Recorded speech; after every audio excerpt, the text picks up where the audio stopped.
Urea ಕಾಳಸಂತೆಯಲ್ಲಿ ಕೇಂದ್ರ ಸರ್ಕಾರ ಕೊಟ್ಟಿದ್ದನ್ನ ಮಾರಾಟಕ್ಕೆ ಈ ಸರ್ಕಾರ ಅವಕಾಶ ಮಾಡಿಕೊಡ್ತದೆ. ಅನ್ಯ ರಾಜ್ಯಕ್ಕೆ ಯೂರಿಯಾ ಹೋಗಿ ಲೋಡ್ ಗಟ್ಟಲೆ ಹೋಗುತ್ತೆ.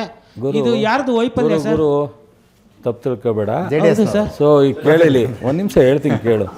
ಈಗ ಹಿಂಗೇನೆ ಒಬ್ಬರು ನಿಮ್ಮ ಸುಧಾಕರ್ ಅಂತ ಮಂತ್ರಿಗಳು MP ಗಳು ಮಾತನಾಡಿದರು, ಇದಕ್ಕೋಗ್ತದೆ ಅಂಥದ್ದು ಕೇರಳಗೆ ಸರ್. ಅಲ್ಲ, ಕೇರಳ ಅಲ್ಲ, ನೇಪಾಳಕ್ಕೆ ಹೋಗುತ್ತೆ, ಕೇಳಿದ್ರು ಬಾಂಗ್ಲಾದೇಶಕ್ಕೆ ಹೋಗುತ್ತೆ ಅಂತ.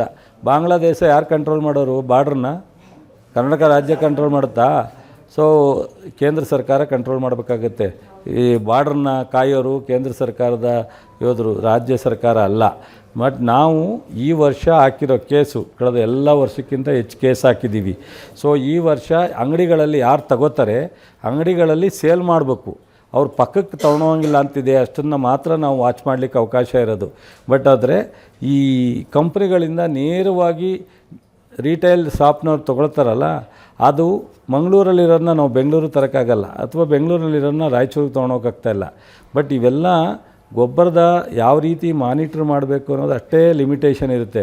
ನಾವು ಈ ಬಾರಿ ನಮ್ಮದು ವಿಜಿಲೆನ್ಸ್ ಇದೆ, ಜೊತೆಗೆ ಪೊಲೀಸ್ನವ್ರಿಗೆ ಇನ್ಸ್ಟ್ರಕ್ಷನ್ ಕೊಟ್ಟಿದ್ದೀವಿ, ಮುಖ್ಯಮಂತ್ರಿಯವರು ಸಹ ಇನ್ಸ್ಟ್ರಕ್ಷನ್ ಕೊಟ್ಟಿದ್ದಾರೆ. ಎಲ್ಲೇ ಯಾವುದೇ ಕಾಳಸಂತೆನಲ್ಲಿ ಮಾರೋದು ಅಥವಾ ಇಲ್ಲ ಹೊರಗಡೆ ಜಿಲ್ಲೆಯಿಂದ ಜಿಲ್ಲೆಗೆ ಸಪ್ಲೈ ಮಾಡ್ತಕ್ಕಂಥದ್ದು ಯಾವುದು ಬಂದ್ರೂ ಈ ಸಲ ನಂಬರ್ ಆಫ್ ಕೇಸಸ್ ಜಾಸ್ತಿ ಹಾಕ್ತೀವಿ, ಲೈಸೆನ್ಸ್ ರದ್ದು ಮಾಡ್ತಿದ್ದೀವಿ, ದಂಡ ಹಾಕಿದ್ದೀವಿ. ಯಾವುದು ಮುಲಾಜಿಲ್ದಲೆ ಕೃಷಿ ಸಚಿವನಾಗಿ ಅತ್ಯಂತ ಎಫೆಕ್ಟಿವ್ ಆಗಿ ಕೆಲಸ ಮಾಡ್ತಾಯಿದ್ದೀವಿ. ನಾನು ಅಪ್ರಿಷಿಯೇಟ್ ಮಾಡಬೇಕು ಅಂತ ಕೇಳಲ್ಲ, ನನ್ನ ಕರ್ತವ್ಯ, ನಾನು ಒಬ್ಬ ಕೃಷಿಕನ ಮಗ. ಸೊ ಜನರಿಗೆ ಒಳ್ಳೇದಾಗಬೇಕು ಅನ್ನೋದು ಅಷ್ಟೇ ನಮ್ಮ ಉದ್ದೇಶ.